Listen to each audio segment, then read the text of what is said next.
am. I hope you're all having a lovely day so far. As you guys can tell by the title of today's video, we are gonna go ahead and make some yummy soups today. I have 3 really yummy soups that are perfect for those cold winter days when you just wanna cozy up and have something warm, and they're also super easy to make, so it's not gonna take a lot of skill or you know, trying on your part. You just have to throw a bunch of things into a soup pot and you're good to go. So I hope you guys enjoy this video. Thank you all so much for watching, and let's go ahead and make our soups. Starting off with our classic minestrone soup. I love minestrone soup mainly because you can chock it full of vegetables. It's so yummy. You can chock it with whatever vegetables you want, so you keep it nice and healthy, but then you also get to add in lots of fun spices and seasonings that also just make it really flavorful. And so I'm actually starting off with celery as one of the vegetables I'm going to add in. I am the first one to say I do not like celery, you guys. It is not my forte, but I like it in this soup because it just absorbs so much flavor. And then I'm also going ahead and chopping up these baby carrots. I'm going to do about a cup worth of baby carrots. I think the original recipe, which I will have all the recipes, instructions, ingredient lists all listed down below in the description box. I think the original recipe called for like 1 or 2 just regular sized carrots. I'm just using what I have on hand, which was baby carrots. And so I'm going to go ahead and chop all of those up. And then I also went and chopped up 3 cloves of garlic. So I have this really nifty garlic peeler that you just stick the garlic clove in. You just roll it back and forth a couple of times and it just peels the skin off of the garlic so flawlessly and easily that you don't have to worry about getting your hands all over the garlic and getting it, you know, smelling really bad by using this awesome little nifty garlic peeler. And then I'm also chopping up this onion, and I'm just kind of slicing it in slices because I'm putting that along with the garlic into a veggie chopper because I don't want to spend the rest of my day crying like I was earlier with the other onions I was chopping, because they just get my eyes. They just do. I don't understand. Anyway, I throw them all into this veggie chopper and it gets the job done very nicely. I'm satisfied with what I've got and still eager for more. The change that you've been looking for will come knock on your door.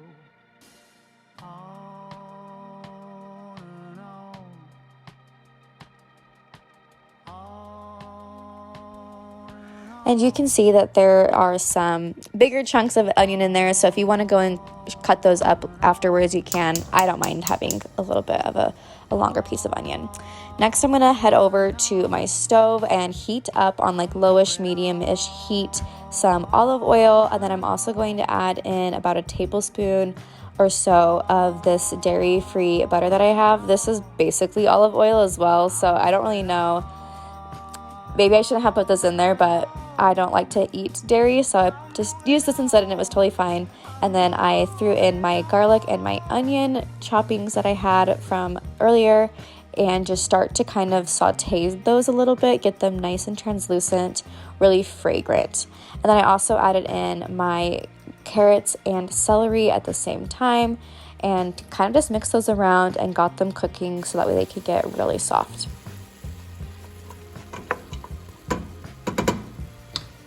Now it's time for me to chop up my zucchini. I don't want this to cook right away, so that's why I didn't chop it up with everything else. But I just went ahead and chopped them into slices first and then into quarters. I don't want to have like a whole zucchini in there, but it's up to you. If you want to have a full slice, that's fine. I wanted to have more of like some like quarters. That way I'm not eating a whole zucchini all at once. And then it's time to add in the tomatoes. So I have these petite diced tomatoes, 2 cans of those. I think the recipe actually calls for crushed tomatoes, but I had diced, and you know what? It worked out totally fine. And then you're adding in 1 can of cannellini beans or white kidney beans. I did not rinse or drain these, although I probably should have. And I also am adding in a can of red kidney beans as well.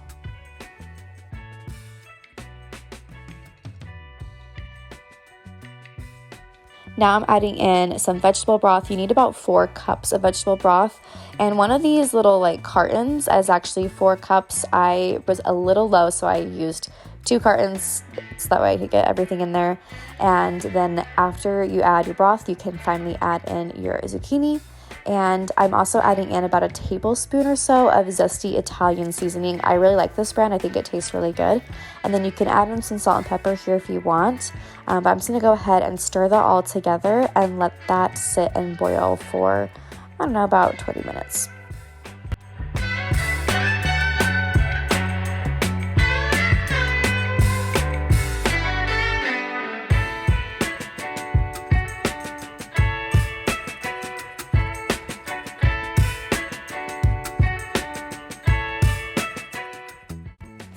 After your pot is boiling, I reduce my heat down to low heat so it starts to simmer, and then you can add in your pasta. Now, most minestrone pasta is usually like elbow macaroni.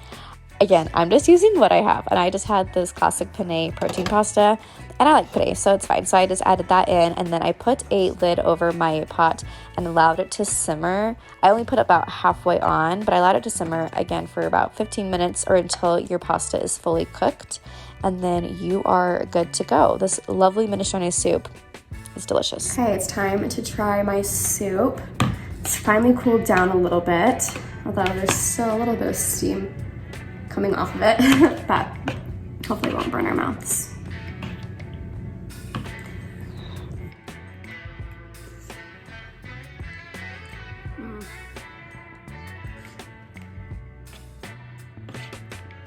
It's so good.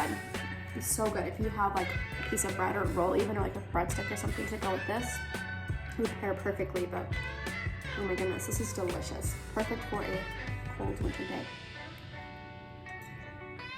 Moving on to our next soup, we have a yummy classic tortilla and bean soup. I love this one. It's probably my favorite one. We're going to start off by chopping up one onion. And of course, as I told you earlier, I can't stand chopping onions. They hurt my eyes, but you know what? It's fine.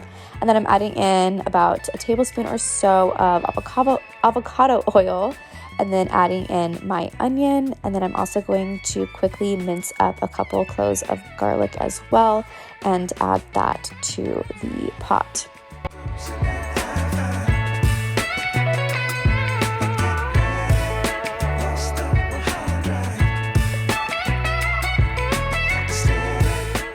Now I'm going to add in a packet of taco seasoning, and then I'm going to go ahead and coat the onions and garlic in that olive oil and taco seasoning and let that get really fragrant for about a minute or two. And then I'm adding in 4 cups of vegetable broth again.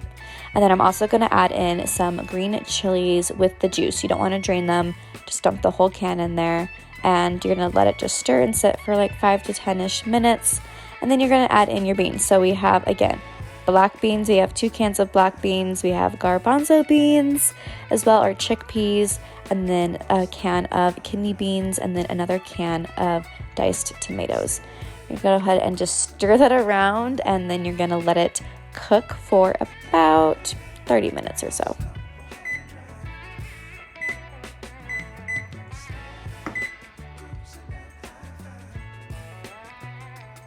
Once you're at a boil, you're going to go ahead and add in 2 cups of frozen corn, and then you're also going to add in a tablespoon or 2 of some lime juice, and you're just going to let that cook until your frozen corn is not frozen anymore.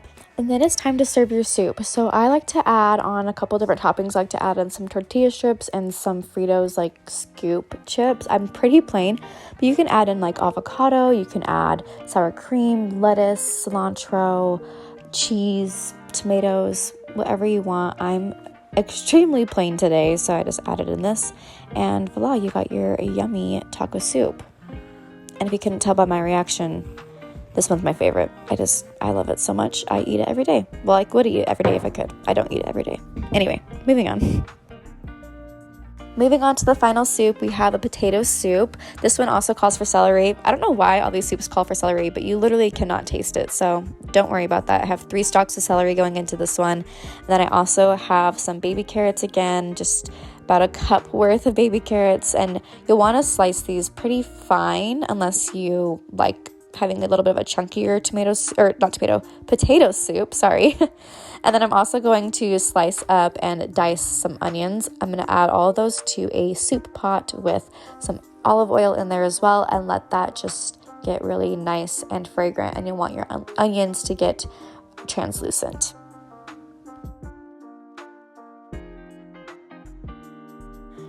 Now I'm gonna go ahead and finally like chop up this rosemary sprig.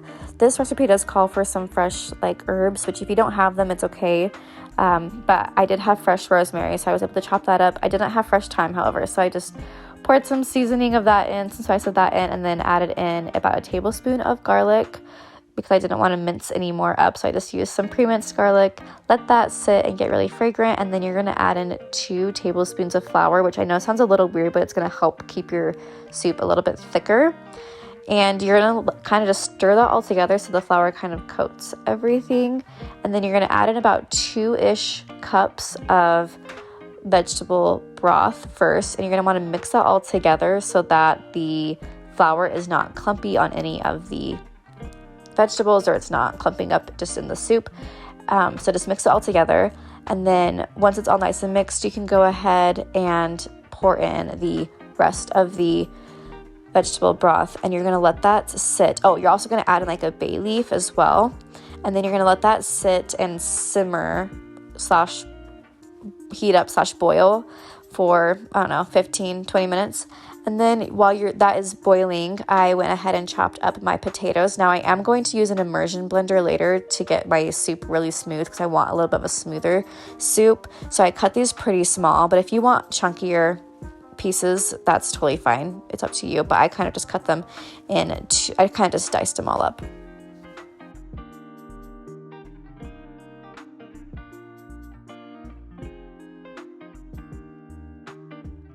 Once your concoction on the stove is boiling, you're going to go ahead and add in your potatoes and let those bad boys just get cooked. Just leave them in there on high heat until they are super tender. And I always test out the tenderness of my potatoes by sticking a fork in there and just seeing if they come apart easily. You can like taste test one if you want. Wouldn't necessarily recommend that. But you just want them to be really nice and soft.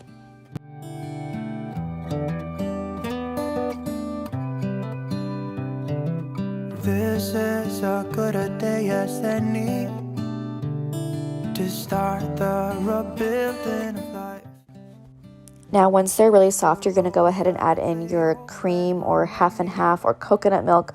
I have a dairy-free half and half that I used for this, and I just kind of stirred it all together. This will help give it kind of more of like the creamier look of a potato soup as well. You don't have to add anything in if you don't want to. And then I take my bay leaf out at this point, and since everything's nice and smooth and tender, I'm going to go take my immersion blender now and work on just blending all of those potatoes down.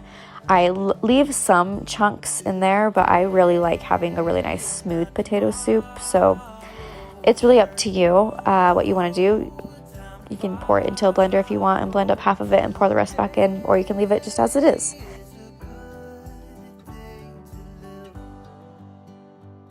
And once it's nice and smooth and to your desired consistency, you can go ahead and serve it. I realize that it does look a little gross in the pot, but I promise it is so good, you guys. I mean, it's just what you need it's just the most comforting thing of what you need on a cold winter day to keep you nice, warm, and cozy. And you can see by my face, I loved it. It was so delicious.